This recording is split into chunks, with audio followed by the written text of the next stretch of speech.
Hello and welcome. My name is MrScaryMuffin, and this is your first round preview for the Reddit Minecraft Tournament Season 5. This is part 2 of our preview coverage. If you missed the first part talking about the map Uncivil Engineering and the 16 teams that will be playing on Uncivil during round 1, just follow the link in the video description below. In this video, I'll be giving a quick overview of the other map being played in round 1, Blazing Sun by Gramps, aka Avery. I'll also be going over the remaining 16 teams that will be facing off against each other on this map, and choosing who I think stands the best chance to advance to the next round. So let's get started. The opening section of Blazing Sun features a mad dash to the supply caves containing pretty much all the supplies teams will need for the early part of the map. The first team to arrive here has an opportunity to activate the TNT on their opponent's side with an arrow shot to the wooden buttons. But typically teams will arrive at the same time and punch out the TNT before that happens. One of the unique features of Blazing Sun is the monument. Again, in order to win a Race for Wool style map, you need to challenge 3 different dungeons in order to acquire 3 different color wool blocks and place them on the monument before your opponents. The monument for Blazing Sun is actually broken up into 3 separate parts suspended up in the air. This typically means that teams will need to make 3 vertical ascents while under heavy fire from the other side before they can win.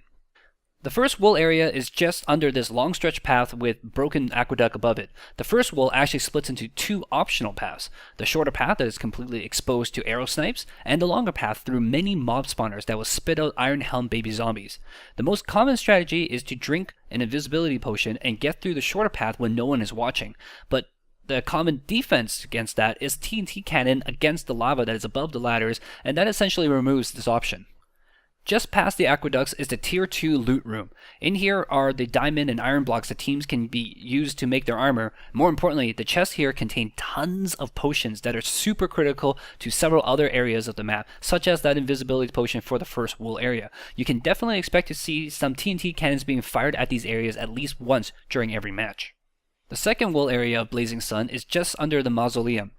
This is a purely PvE area where the wool runner needs to work through small dark hallways while fighting more of those Iron Helm baby zombies before fighting the 3 boss mobs in the final room just before reaching the fleecy box containing the wool. The chest in the fleecy box room also contains the high level gear that the boss mobs were using, including a powerful flame bow called Calamity. Past the mausoleum is a climb into the third wool area, which is a quote-unquote shared lane, meaning that both teams can enter this area and potentially engage in direct melee combat, making strength and regen potions very powerful here. Like most of the third areas in Race for Wool style maps, getting here first is very important for lockdown purposes, since having high ground over your opponents is a big advantage. The actual wool itself is located deep inside the obsidian volcano. It is important to note that the volcano itself is not symmetrical and that there are several different entrances for each side. It is worth noting that the left lane has the closest entrances, but the team still prefer the right lane sometimes due to certain Minecraft mechanics. Fire resist potions makes the third wool area fairly easy, as wool runners will be able to surf the lava falls or even just jump and plunge into the lava pit at the bottom. Runners can only access the fleecy box of their own lane color, however, and they're not allowed to do things like destroy their opponent's wool chest according to tournament rules. So that's basically the map, and we already had one game played on Blazing Sun in RMCT Season 5. That was between Rush and Burnt Potato Famine. Rush definitely lived up to their name and basically speedrun through the map while locking down Potato Famine from first and third. Rush won the match in less than 20 minutes, and they will be moving on into round 2. Fleece Acquisition Program will also be playing on Blazing Sun in the first round. The most experienced member of Team FAP seems to be Hui Guy. Their opponent is going to be Sagittarius, who has the 2 remaining active members of TDM, the team that won the Yogscast Race for Wool tournament last year.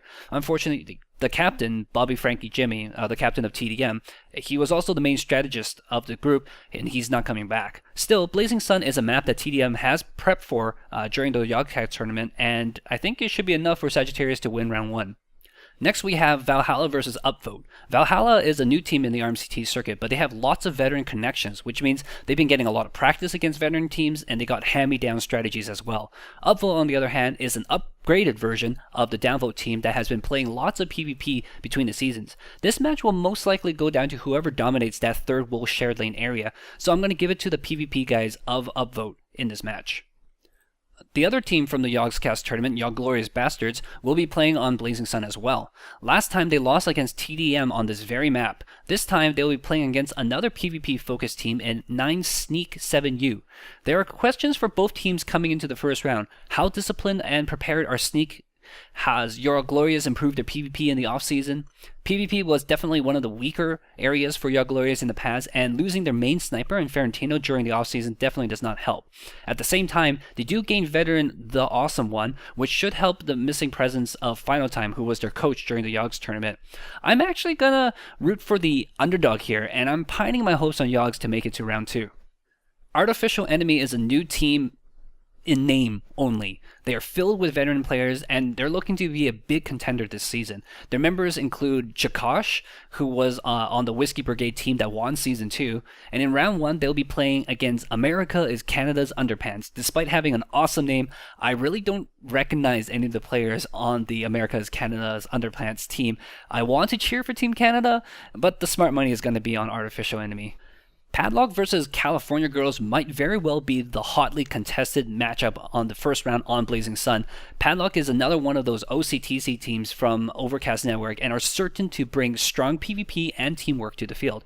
However, California Girls features many veteran Race for Wool players, and they're no slouch in the PvP area either, perhaps having way more melee practice and experience than any RFW team should. I'm going to put down Cali Girls as a favorite in this matchup, but it will definitely come down to how disciplined they are in prepping before the match and how well they maintain that discipline during the match. We also have some representation from the UHC, or the Ultra Hardcore community in RMCT 5. Team Smiley Face comes from a background of smart engagement and avoiding damage. It'll be interesting to see how they adapt to the Race for Wool genre.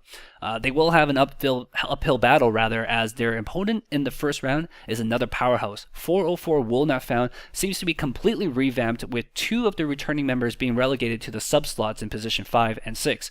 Final Time is a nice pickup for 404, as well as veterans Zedstoner, Needhard Hart, and Mapmaker Eliax. I'm afraid that Team Smiley Face might only get this first round to show us what they've got, as I'm predicting 404 to take the W and move on. Finally, we have our third and last OCTC team, Lithium, playing against RMCT mainstay EuroPP. This year's Team 1 for EuroPP is called Full Roosters. They'll be hurting from the loss of Final Time, but they should still have a nice advantage over Lithium with their experience, and I think they will advance without any problems. Well, that's that for your first round preview of RMCT Season 5. All 32 teams have now been introduced, and they will be duking out for the remainder of this month. Be sure to keep an eye on live.rmct.tv as well as r/mctourney on Reddit. I'll also be uploading some of the matches on my YouTube channel, as well as posting previews for Round 2 once Round 1 is out of the way. So hit that subscribe button if you don't want to miss it. Post in the comments below with your own predictions, and let me know which match you're looking forward to watching the most. I'm Mr. Scary Muffin. Thank you for watching. Take care now.